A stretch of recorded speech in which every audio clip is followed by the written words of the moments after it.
Assalamualaikum warahmatullahi wabarakatuh. Perkenalkan nama saya Ayu Hairunisa. Saya saat ini mengajar di SMP Negeri 1 Bangsri. Saya juga mahasiswa PPG Daljab di UIN Wali Songo Semarang.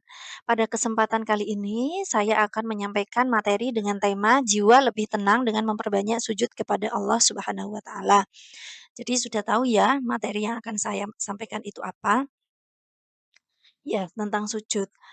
Oke, selanjutnya sebelum saya menjelaskan lebih banyak lagi tentang sujud, silahkan perhatikan video dan gambar berikut ini.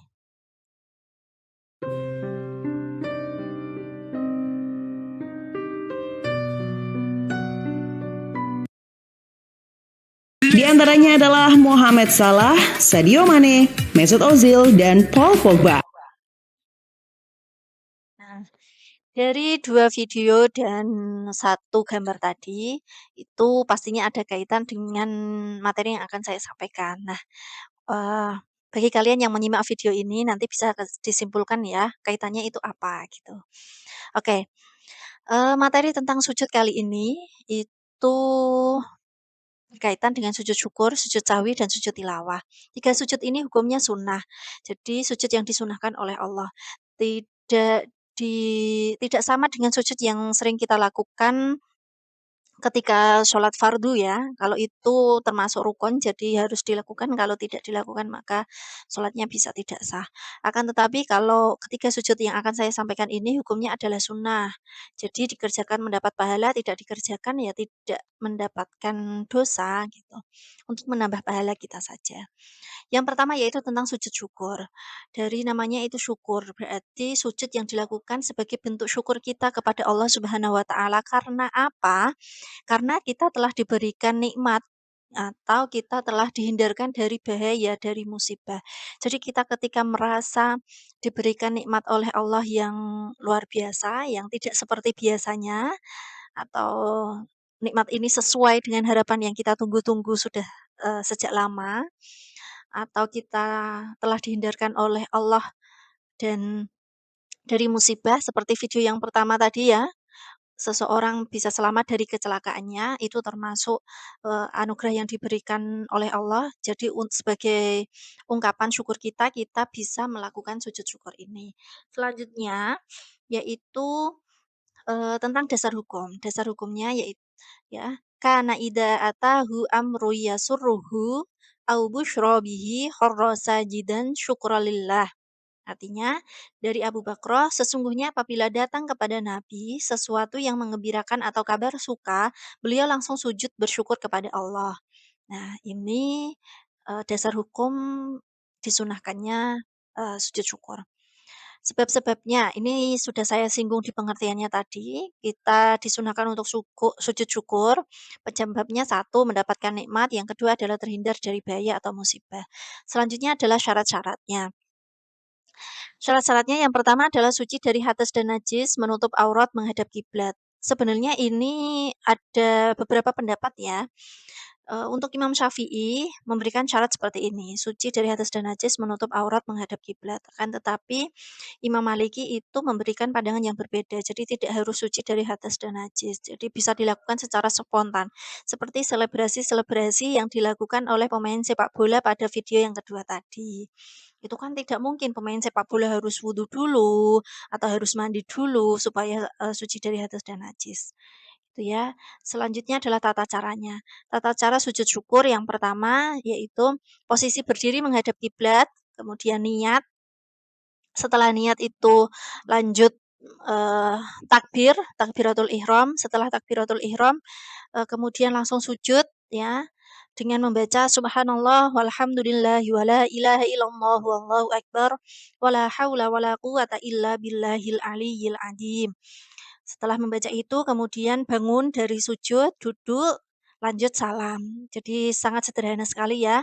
Tapi apa namanya? Dimulai dengan niat berdiri harus posisinya harus berdiri menghadap kiblat, kemudian kita niat untuk melakukan sujud syukur, setelah itu kita takbiratul ihram, langsung sujud membaca doa ini, subhanallah walhamdulillah wala ilaha illallah wallahu akbar, wala haula wala quwata illa billahil aliyil azim. Kemudian bangun dari sujud, duduk dan salam. Selanjutnya adalah hikmah sujud syukur. Yang pertama adalah terhindar dari sifat sombong, mendapat kepuasan batin, dekat dengan Allah, dan tambahan nikmat dari Allah. Terhindar dari sifat sombong, jelas ya. Kita ketika mendapat nikmat atau terhindar dari mara bahaya atau musibah, seharusnya kita ingat bahwasanya semua pertolongan, semua nikmat, semua kebahagiaan yang kita dapatkan itu asalnya dari mana. Kalau kita ingat ke asalnya dari Allah, maka sudah sepatutnya kita mengamalkan ini, melakukan sujud syukur, gitu ya. Walaupun bentuk syukur kita kepada Allah itu bentuknya macam-macam, tapi berkaitan dengan materi ini ya dengan melakukan sujud syukur. Selanjutnya adalah sujud sahwi, sujud yang kedua yaitu sujud sahwi. Sujud sahwi, sahwi itu artinya lupa, ya. Jadi sujud sahwi ini dilakukan karena kita lupa atau ragu-ragu di dalam sholat. Ini pasti terjadi di sebagian besar umat Islam yang melakukan sholat, ya. Jadi Eee, pada saat sholat kita pasti sering lupa, apakah saya sudah membaca Fatihah belum? Apakah saya tadi sudah ruku atau belum? Atau saya sudah tahiyat atau belum? Atau ragu ragu terhadap jumlah rakaat. Seumpamanya kita sholat duhur, sudah di rakaat ketiga atau empat kita ragu, ini saya sudah rakaat keempat atau baru rakaat ketiga. Nah, itu pasti sering kita alami. Nah, untuk memantapkan hal itu supaya kita juga mantap sholatnya, kita bisa menambahkan sujud sahwin setelah tahiyat akhir. Nah, untuk lebih detailnya sebab-sebab sujud sahwi yang pertama, lupa meninggalkan salah satu rukun sholat seperti lupa ruko, sujud, dan lain-lain, lupa atau ragu jumlah rokaat, lupa membaca doa kunut ini bagi yang setiap sholat subuh membaca doa kunut. Bagi yang tidak ya untuk yang ketiga ini tidak termasuk. Yang keempat, lupa melakukan tasyahud awal. Ini juga sering kali terjadi. Setelah kita sujud, kita tidak duduk untuk tahiyat, akan tetapi kita langsung berdiri dan membaca Fatihah. Baru kita sudah berdiri, baru kita ingat, tadi saya sudah tahiyat atau belum? Atau, oh ya tadi saya belum tahiyat kayaknya. Nah, itu sering sering kali terjadi. Nah, untuk memantapkan sholat kita, kita bisa melakukan sujud sahwi itu tadi. Dasar hukumnya ya, idza syakka ahadukum fi sholatihi falam yadrikum sholla salasan au arba'an falyatrahi syakka wal yabni ala mastaiqona thumma yasjudu sajdataini qabla ayyusallima. Apabila salah seorang di antara kamu ragu dalam sholat, apakah ia sudah mengerjakan 3 atau 4 rokaat, maka hendaklah dihilangkan keraguan itu dan diteruskan sholatnya menurut yang diyakini. Kemudian hendaklah sujud 2 kali sebelum salam. Nah, yang dimaksud sujud 2 kali salam ini, sujud 2 kali sebelum salam, ini adalah sujud sahwi ya. Syarat-syaratnya, nah tidak ada syarat-syarat khusus, kayak tadi sujud syukur harus suci, harus menghadap kiblat dan lain sebagainya. Tapi karena sujud sahwi ini dilakukan di dalam sholat, otomatis kita itu sudah suci, kita juga sudah menghadap kiblat, kita sudah menutup aurat, maka tidak ada syarat khusus. Karena sudah, ikut dengan sujud apa, sholatnya itu tadi. Selanjutnya tata caranya. Tata cara yang, perlu diperhatikan adalah sujud ini dilakukan setelah, kita membaca tahiyat akhir. Jadi, kabits qalbi ala dinik, kemudian baca takbir Allahu Akbar untuk mengambil posisi sujud.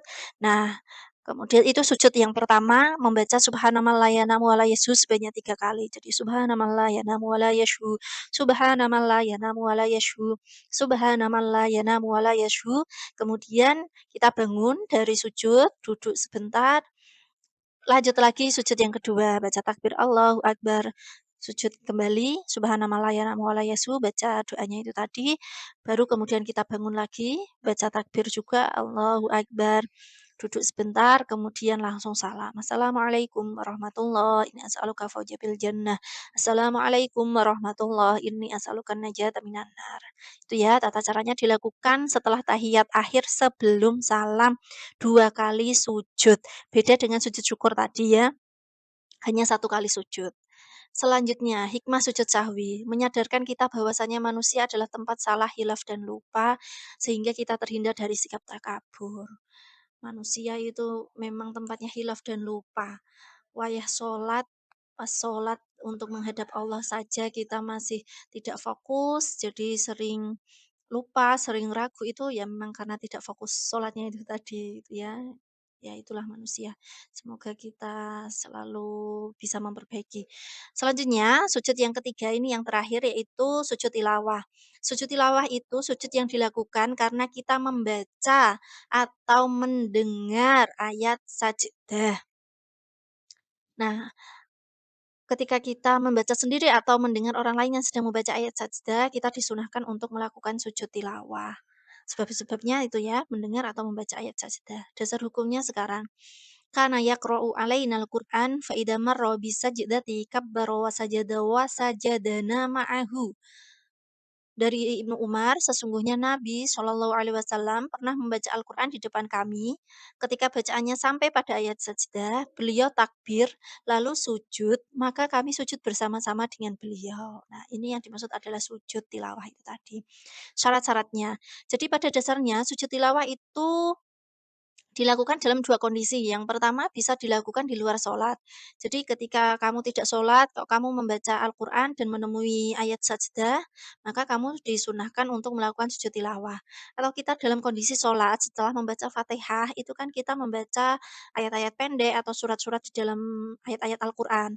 Nah, kalau ayat yang kita baca kok kebetulan adalah ayat sajdah, maka di dalam sholat itu juga kita disunahkan untuk melakukan sujud tilawah. Ya, ini syarat ini berarti ketika di luar sholat. Makanya harus suci, harus menutup aurat menghadap kiblat, gitu. Ini sama ya dengan sujud syukur tadi. Nah, selanjutnya ayat sajdah. Ayat sajdah itu jumlahnya ada 15 di dalam Al-Qur'an. Ada ayat 206 surat Al-A'raf. Nah, yang familiar mungkin ya bagi yang eee, untuk anak-anak familiar itu biasanya surat Al-Alaq ayat 19. La tuti'hu wasjud waqtarib, itu. Selanjutnya tata caranya. Tadi saya menjelaskan bahwasanya sujud tilawah itu ada dilakukan dalam 2 kondisi. Yang pertama di luar sholat dan di dalam sholat. Di luar sholat itu tata caranya sama persis dengan sujud syukur, hanya doa sujudnya saja yang berbeda. Kalau di dalam sholat, itu dilakukan ketika kita membaca ayat-ayat Al-Qur'an yang kebetulan, mengandung ayat sajdah. Setelah Fatihah itu ya, kita membaca, seumpamanya kita membaca Al-Alaq, menemui ayat terakhir, "La tuti'hu wasjud waqtarib", maka kita bisa langsung sujud, sujud tilawah, Allahu Akbar, melakukan sujud tilawah, baca doa sujudnya, kemudian, bangun lagi dari sujud, Allahu Akbar, langsung berdiri ya, tidak duduk. Jadi langsung berdiri melanjutkan sholatnya. Ya, berarti melanjutkan ke rukuknya, kemudian i'tidal dan seterusnya. Itu ya untuk sujud tilawah, jadi ada 2 kondisi. Nah, sekarang doanya, sajada wajhiya lilladzi khalaqahu wa saqqa sam'ahu wa syaqqa sam'ahu wa basarahu bihaulihi wa quwwatihi. Itu ya. Sekarang hikmahnya, dijauhkan dari godaan syaitan, lebih menghayati bacaan Al-Qur'an, mendekatkan diri kepada Allah. Untuk, lebih lengkapnya, saya juga sudah mengupload video, contoh pelaksanaannya, tata caranya, bisa dicek di akun, saya. Ada sujud syukur, sujud tahwi, sujud tilawah di dalam sholat, dan sujud tilawah di luar sholat. Demikian penjelasan saya tentang sujud syukur, sujud sahwi, dan sujud tilawah. Semoga memberikan manfaat, terutama untuk saya sendiri. Mohon maaf apabila ada kekurangan, kesalahan dalam menyampaikan materi atau dalam membaca ayat-ayat Al-Qur'annya. Eee eee, Semoga itu menjadi pembelajaran bagi saya. Sekian dari kami, terima kasih. Assalamualaikum warahmatullahi wabarakatuh.